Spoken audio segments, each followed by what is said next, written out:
the summer of 2010, a husband dials 999 and tells the operator he thinks his wife has had a fit.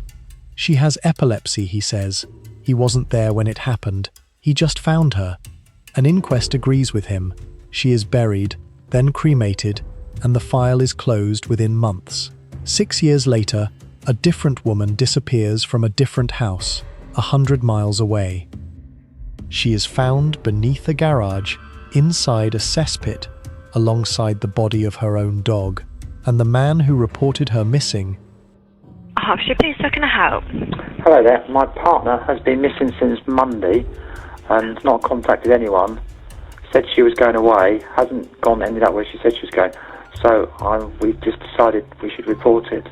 And she left a note. She said in the note something like, "I need space and time alone. I'm going to Broadstairs. Please don't contact me in any way." But in Broadstairs, we've got a cottage down there, but people have been down there with neighbours, and she's not there. What's your partner's name? Helen Bailey.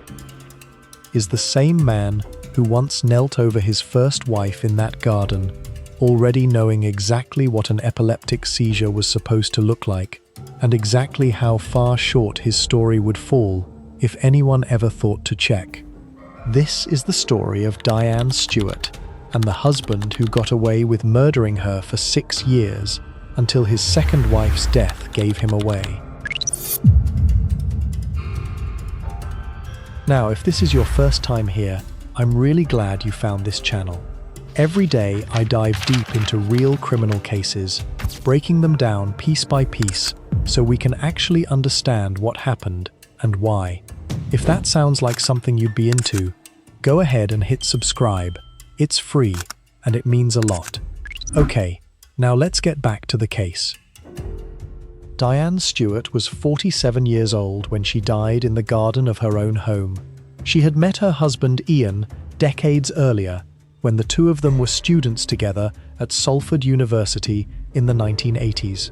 They married in 1986 and eventually settled in Bassingbourn, a village in Cambridgeshire, where they raised 2 sons, Jamie and Oliver, and built the kind of settled, unremarkable life that draws very little attention from anyone outside it. The whole family were members of the local bowls club. Diane worked as a school secretary. She had lived with epilepsy since childhood, but by 2010, it had been well managed for years. She took her medication daily and had not suffered a seizure in 18 years, a detail that would come to matter enormously later on. A consultant neurologist would eventually estimate that her chance of dying from a fatal epileptic episode at that particular point in her life was somewhere in the region of 1 in 100,000. Friends who knew her from her university years remembered her warmly. One friend, who had studied alongside her at Salford, described Diane's death as a complete shock. Nothing about her health or her life at the time suggesting anything close to a crisis. She was, by every account, simply getting on with an ordinary life. A marriage of over 20 years, 2 grown sons, a job she'd held for years, a community she was part of. None of that ordinary life gave any hint of what was coming, or of how long it would take anyone to notice something was wrong. There is something particularly striking about how little warning existed in Diane's case, compared to how these stories often unfold. There was no history of reported arguments, no prior police involvement, no whispered concern among friends about the marriage. She simply went about an ordinary June day, 24 years into a marriage that had, as far as anyone around her could tell, settled into the comfortable, unremarkable rhythm of a couple who had raised their children and were easing into middle age together. Ian Stewart was a retired software engineer, a man police would later describe as intelligent, articulate, and thoroughly convincing.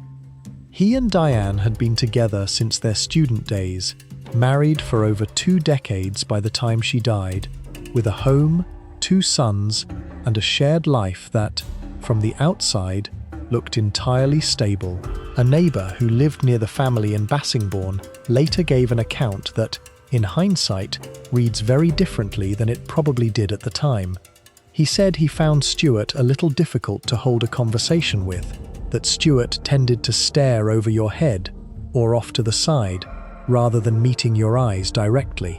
It's a small, almost throwaway observation, the kind of thing that means nothing until you already know what someone is capable of, and then it settles into your memory as something you feel you should have noticed sooner. Even at Diane's own funeral, Stewart's behavior struck at least one person as odd. A friend of Diane's from Salford, present that day, later described him as totally unbothered, aloof, a little strange in a setting where grief was the expected register and he simply wasn't showing any. At the time, none of this amounted to suspicion. A husband can be awkward, distant, difficult to read, without any of it meaning he is dangerous. It would take a second death, years later and 100 miles away, for anyone to look back at that funeral, that odd, unreadable expression, and understand what they had actually been looking at. Diane's death in June 2010 was never treated as suspicious. Stewart told police, and later a coroner, a simple and largely unchallengeable story. He had gone out to the supermarket and returned to find Diane collapsed in the garden. He said he attempted CPR, tried and failed to reach a neighbor who happened to be a doctor and a nurse, tried CPR again, and then called for an ambulance. On that call, he told the operator he thought his wife had suffered an epileptic fit. Given her known history of epilepsy, there was little reason for anyone to look further. An inquest 3 months later concluded she had died of sudden unexpected death in epilepsy, a recognized, if statistically uncommon, cause of death in people with the condition. Her body was cremated not long after, removing, permanently, the possibility of a future forensic post-mortem. As far as the world was concerned, a woman with a long-standing medical condition had died of complications related to it. Tragic, but explicable. The file was closed. Stewart moved on with his life. He soon began a relationship with Helen Bailey, a successful and well-loved children's author, whom he met through an online bereavement forum after her own husband drowned during a holiday in 2011. The two became engaged and moved into a large home together in Royston, Hertfordshire, worth around £1.5 million. To Helen's friends and family, Stewart appeared devoted, present, easy to like. Then, in April 2016, Helen disappeared, along with her miniature dachshund, Boris, and the pattern that had gone unnoticed 6 years earlier began, very slowly, to repeat itself. What makes this stretch of the story so unsettling in hindsight is how ordinary it all looked from the outside at the time. Helen's own friends had no reason for concern in the days before she vanished. She had exchanged emails about wedding dresses and venue plans just hours before she disappeared, telling a friend she was excited about the future. There was, by every account available at the time, nothing to suggest anything was wrong, right up until the moment she simply stopped answering her phone. Diane died in the garden of the family home in Bassingbourn in June 2010. Stewart's own account placed him away from the property at the time, at the supermarket, returning only afterwards to find her already collapsed. Medical evidence gathered years later would directly contradict that timeline, showing that the window Stewart described, between him supposedly leaving the house and returning to find her unresponsive, could not account for the changes detected in Diane's brain. In other words, whatever happened to Diane had already been underway for longer than his story allowed for.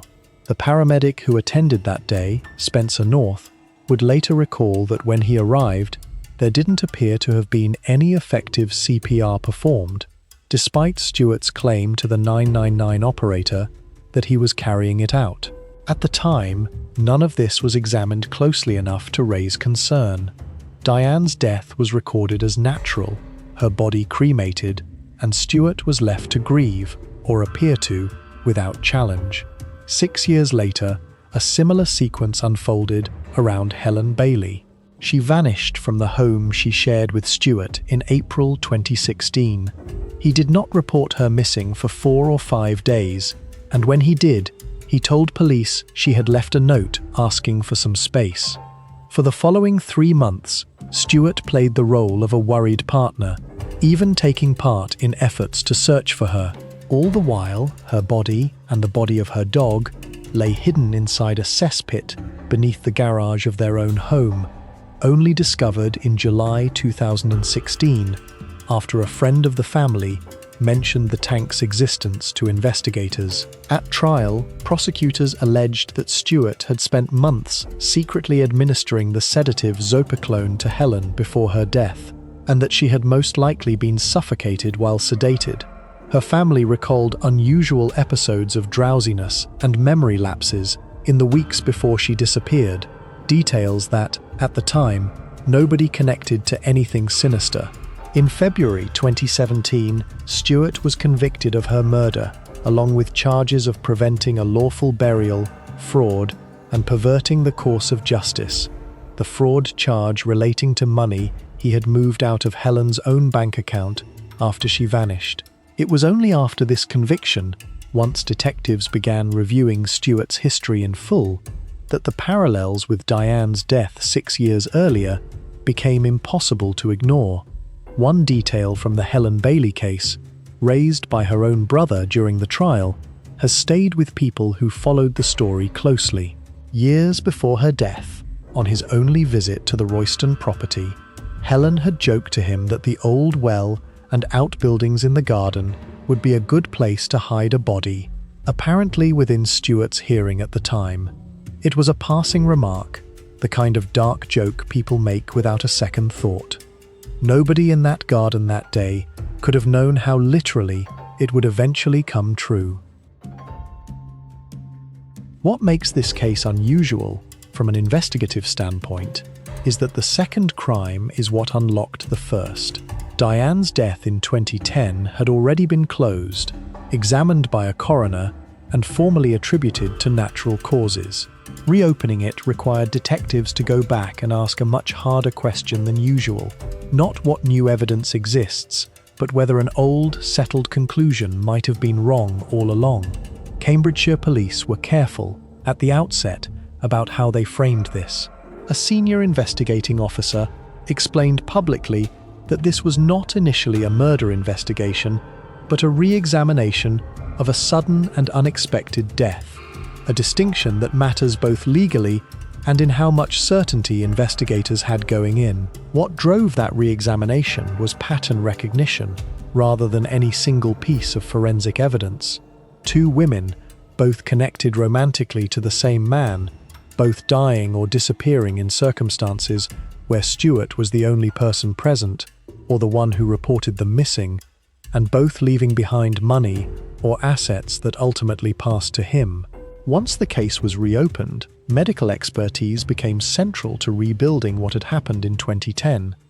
A consultant neurologist was brought in to assess just how unlikely it was for Diane, medication compliant and seizure-free for 18 years, to have died from an epileptic episode at that particular moment, arriving at odds of roughly 1 in 100,000. Separately, medical experts examined the physiological changes recorded in Diane at the time of her death and worked backward from them, concluding that the timeline Stewart had given, the length of time he claimed to have been out of the house, simply didn't match what her body would have needed to undergo the changes observed.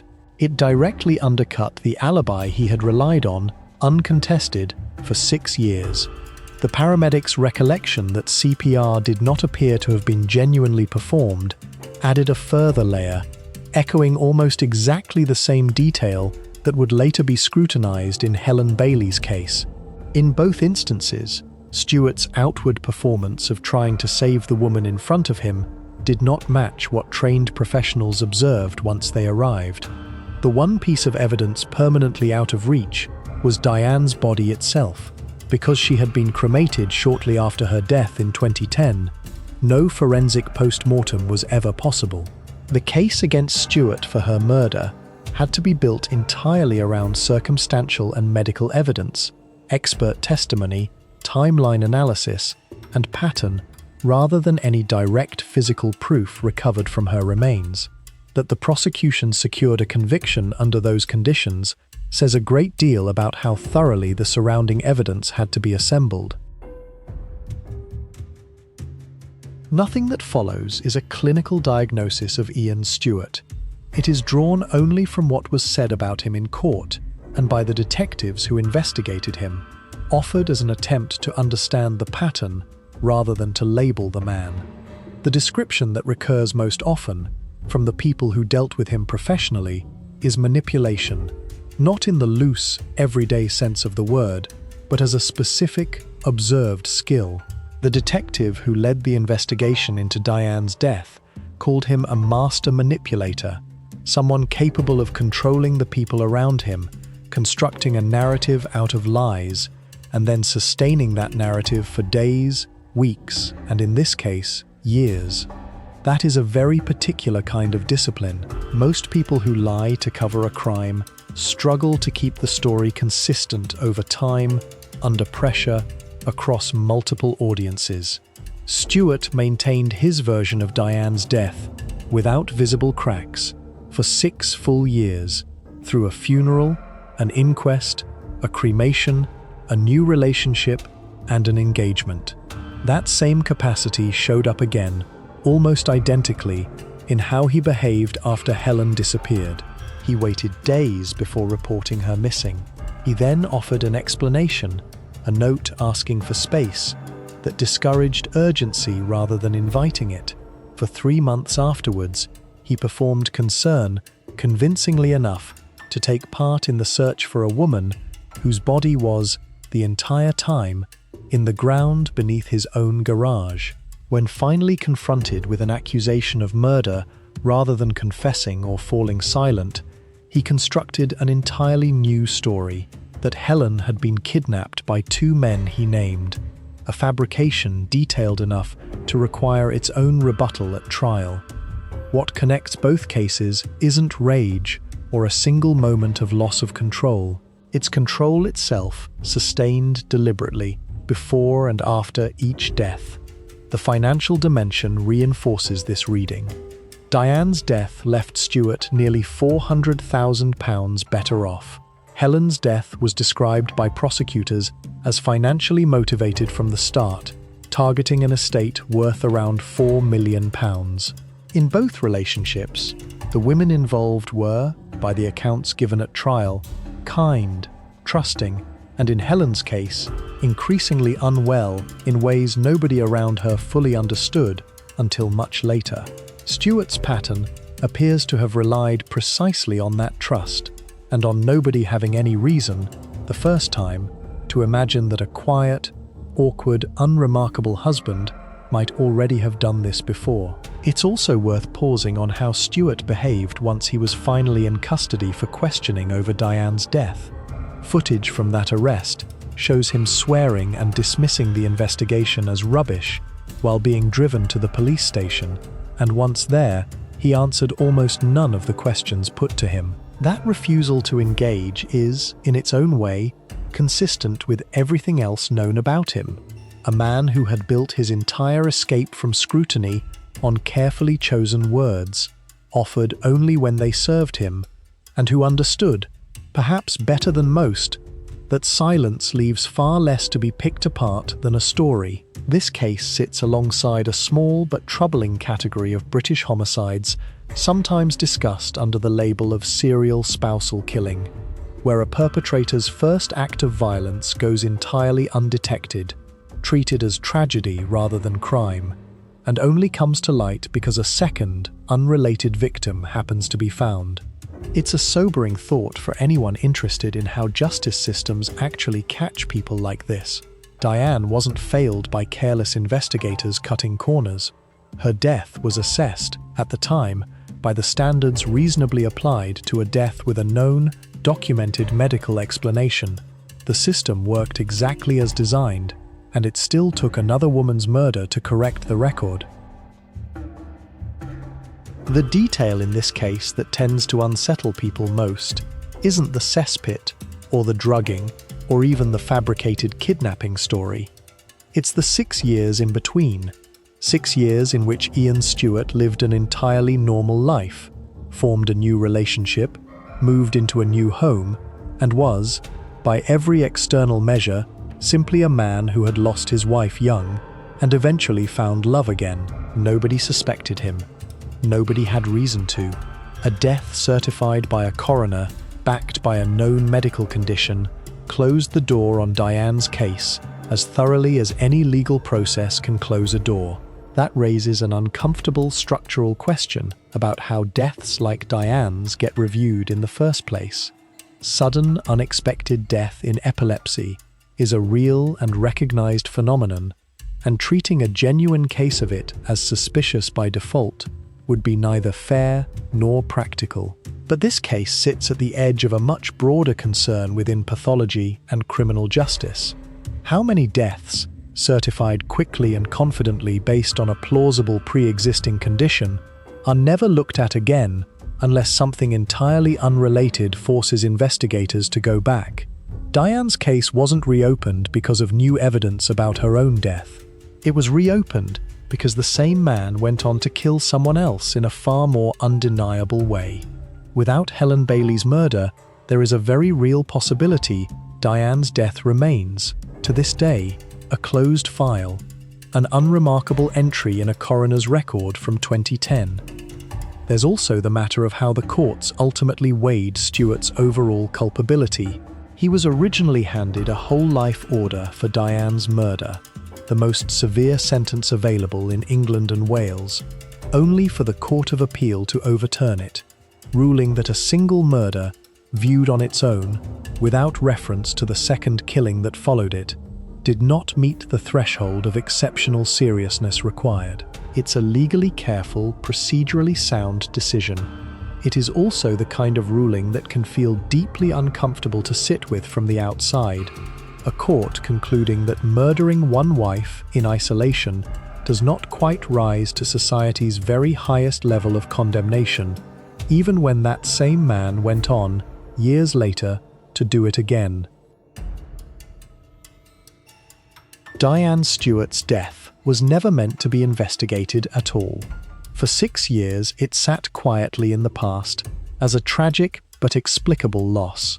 A woman with epilepsy who succumbed to a condition she had managed carefully for most of her adult life. It took another woman's murder in another county years later for anyone to look back and ask the question that should, perhaps, have been asked in 2010.